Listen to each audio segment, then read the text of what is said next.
Bizde koğumda hazır ушунчалык чоң өзгөрүүлөрдүн алдында туруп атабыз. Көбүсү жөнөкөй адам эмес, такшалган саясатчылар багыттарын тандай албай улам-улам адашып атат да. Улам-улам адашып кетип атат. Анан кийин жылаңач баатырлар, жалган эксперттер, жарым билими бар талдоочулар көбөйө баштады да. Кээ бирөө бардык жагынан эксперт болуп кетти. Анан биз ушуну бир тыйып, бир билимге, илимге басым жасап, билген кишинин сөзүн уга билсек да. Мен ушул жанагы убагында Сидхартты окудум эле, ошондо Сидхарттан сурайт да. Эмне үчүн жетише аласыңар? Анткени ал бир нерсени баштаса, алдына койгон максатына жетишчү да. Анан баягы Камилла деген бир сулуу сойкул кызды көрүп калып, анан абдан өзү отшельник болгон да. Ал атасынан 14 жашында кетип калып, мен истинага жетем. Келатып анан бир шаарга келип, анан ошол сулуу сойкул кызды көрүп калат да, Камилла дегенчи.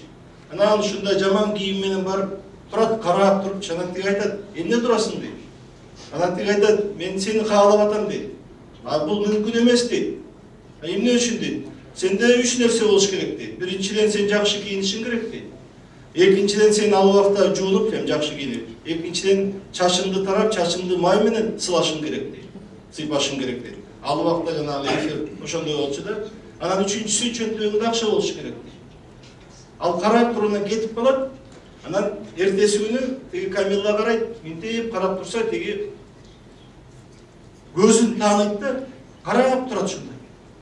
Анан ай, сен көчөңкү жигит белең дейт. Анан ооба дейт Сидхар. Анан сен кантип буга анткени абдан жакшы кийинип, чачын тарап, анан чөнтөгүндө тыйым бар дейт. Анан ал сойку да, ушул китепте ушундай да, улуу китептин уяты жок дейт. Анан экөө кирип, баягы ал ошол жака келе баштайт, анан сурайт деги чай. Сен буга кантип жеттиң депчи. Анан ошондо Сидхар айтат, менде 3 бар дейт. 3 преимущество бар дейт да. Кыргызчасын артыкчылык бар дейт. Анан эмне артыкчылык десе, адамда жетиш үчүн 3 артыкчылык болуш керек дейт. Биринчиси уга билиш керек дейт.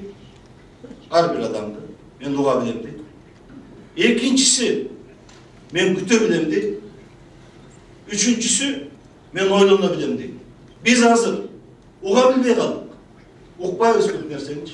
Адис сүйлөп атса койчу дейт. Мен билем дейт. Айылдарга барсаң, баягы эски мен баягы шайлоодо жүргөндө кийинде барып калсам, адис ошол айылда көп жыл агроном, ветврач болуп иштеген, мамлекеттик ошол кызматтарда иштеп калган, бирдеме айтайын десе, жаш бала айтат, эмне сүйлөп атасың?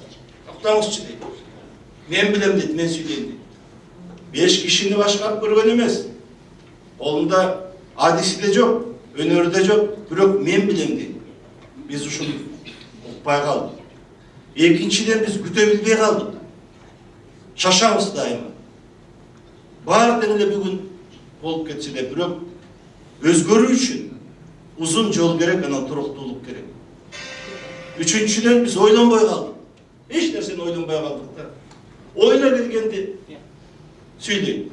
Ойна келгенди сүйлөйт. Ушул аябай мен ушуну көп айтам.